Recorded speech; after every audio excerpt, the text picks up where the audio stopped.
هاي يا جماعه، النهارده في سيما تايم هنسال سؤال محدش بيحب يقوله بصوت عالي. هل الحب للانثى احتياج ولا رغبه؟ يعني انت لو مش همك لا فلوس ولا سلطه هتحبي لمجرد الحب؟ طب وده يعني ايه اللي دخله في هي فوضى وبريتي وومن؟ مش فاهمه. هقنعك. بصي، علاقه الاثنين حاتم وادوارد الاثنين. لا انت هتجيبي حاتم لادوارد. لا هو حاتم طبعا ما يجيش جنب ادوارد حاجه، دي حاجة تانية. ده كده كده. ده حقيقي.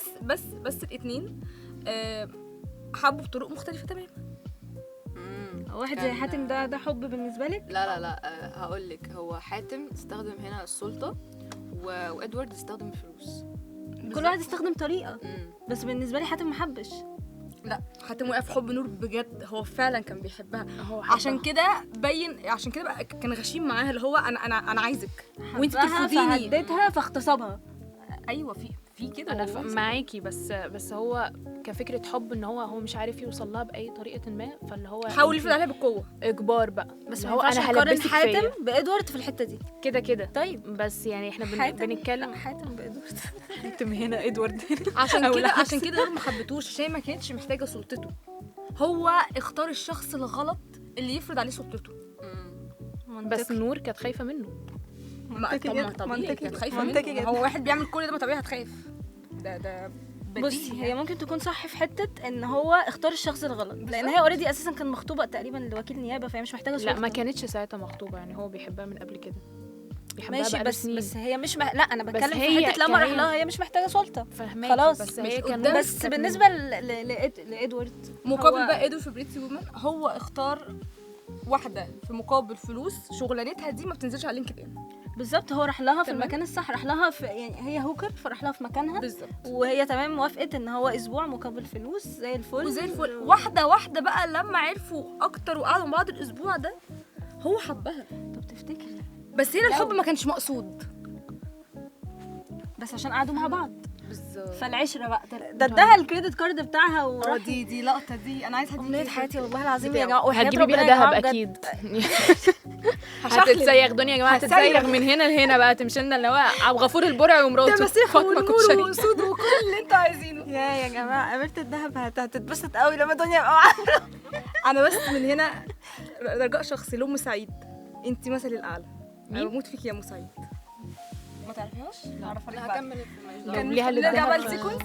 طب تفتكري، انت بتقولي عشان هم عاشوا مع بعض فحبوا بعض، تفتكري لو حاتم كان عاش مع نور كان ممكن تحبه؟ لا، ما هو بيعمل ده كله بقى زي ما انت ما بتقولي كانتش لانه هتحبه، بيحبها. ما كانتش هتحبه برضه عشان هو كان عنيف في حبه، ما هو وهي طلع مش ده عنفه لما محتاجه. هي ما وافقتش. لا بس ده من لو كانت الاول على وافقت- فكره، هو كده من الاول. لا. هو لا ده هو عشان دي هي ما وافقتش، شخصيته. اللي هو عشان تبقي تقولي لا يعني. حبيبتي دي اصلا من الاول شخصيته. البيتزا انتوا لو اتفرجتوا على حاتم في الفيلم في المطلق، حتى مش علاقته مع نور، في علاقته باللي حواليه في المطلق، هو شخص عنيف.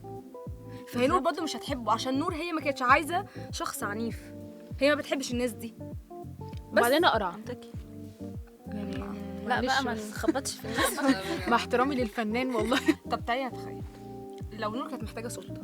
حاتم كان المفروض قادر ان هو يديها الحاجات ما زي ده كده، زي بس هي ادوارد، كده كده. الاثنين كانوا عايزين ستات. ماشي، ما عنديش كلمة مشكله، وحشة بس أوي. انا هي بتتكلم في حته ان هي كانت محتاجه، ما كانتش محتاجه ولا سلطه ولا امان ولا لا هي كانت محتاجه. يعني في الحالتين برضه ما كانتش هتحب. ثانيه، ما هو حاتم سلطته اكبر، اسمه ايه ده، وكيل نيابه ده، سلطته اكبر وعرف ان هو يخليها ان هو ما يتعرض لهاش يعني انتوا مش مع ان الحب فهي احتياج؟ لا، ما هي احنا مش بنتكلم بقى في حته السلطه، لان هي كده اختارت السلطه الاكبر.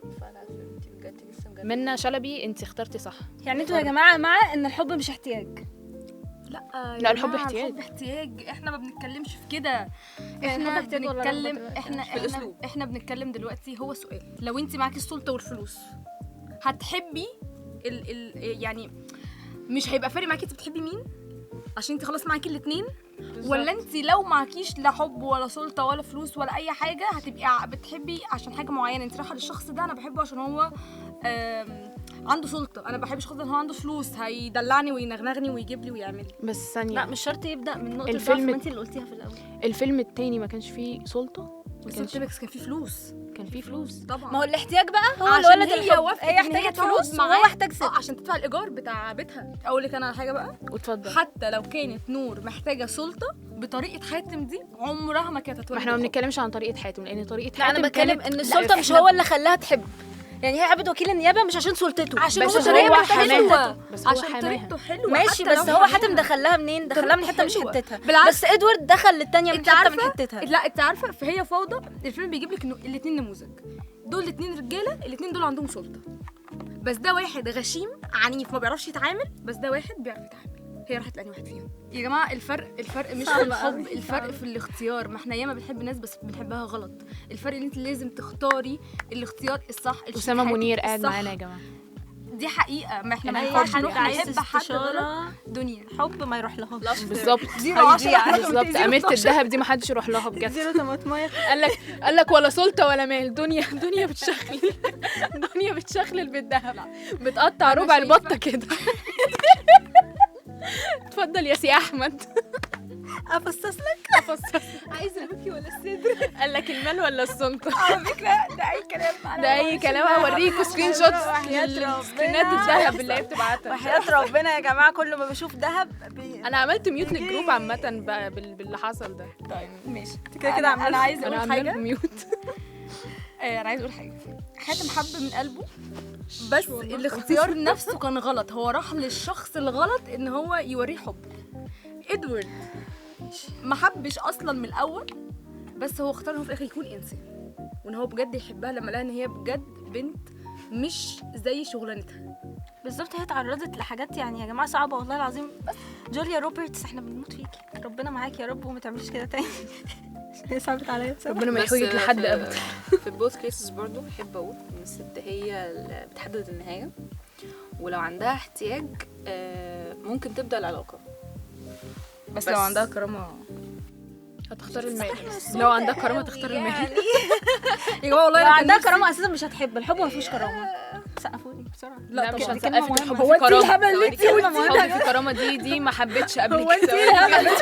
هي ما حبتش. بس انا بسمع كرامه وقلت واحد أقولها، يسمع يعني منها حسيتها جملة هتروح في مهمة. داهيه. رضوى الشربيني احنا مالناش دعوه بيها.